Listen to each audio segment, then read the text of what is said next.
મિત્રો જે કોઈ હિન્દુને લેવું હોય કે મુસલમાનને લેવું હોય કોઈ અસાનધારો નથી. બાજુમાં સરકારી નિશાળ છે, એક્ઝેક્ટ જંકશન રેલવે સ્ટેશનની બાજુમાં છે અને ગાયકવાડીમાં છે. જેને લેવું હોય ભાવમાં છે, ફટાફટ આવી જજો. ખાલી 13 લાખમાં દઈ દેવાનું છે. સામે બેસી જશો, ભાવમાં કરી દઈશ. ભલે આપનો આભાર. આવી જાઓ મિત્રો, 13 લાખમાં ફ્લેટ દઈ દેવાનો છે ફર્નિચરની સાથે.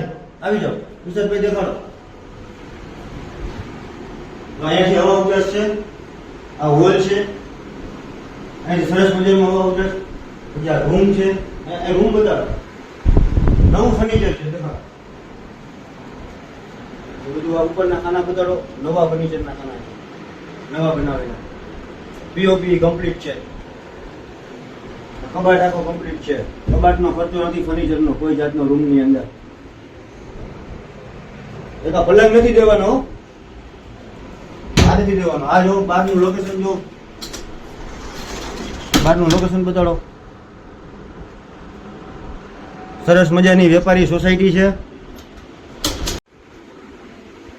મારો અવાજ ભેટ કરજો. આ દેખાડો રસોડું. રસોડામાં ફર્નિચર કમ્પ્લીટ છે, બે બાજુ નવું ફર્નિચર કમ્પ્લીટ છે. એમાંય કબાટ એ કમ્પ્લીટ છે. જો કબાટ પણ કમ્પ્લીટ છે, એ નવું ફર્નિચર સાથે છે આખું. બહારનું લોકેશન બતાવો. ગાડી નળ બળ બતાવો. નળ પણ છે અહીંયા ગેડીમાં, અહીંયા ચોકડી. ગેસની લાઈન પણ કમ્પ્લીટ છે. ફર્નિચર નવું છે, ચાલુ ફર્નિચર કમ્પ્લીટ, બધું ચાલુ. હે નવું ફર્નિચર છે. જો ખાલી 13 લાખમાં દઈ દેવાનું છે. 13 લાખમાં સામે બેસી જશો તો એમાં પણ થઈ જશે બાંધછોડ.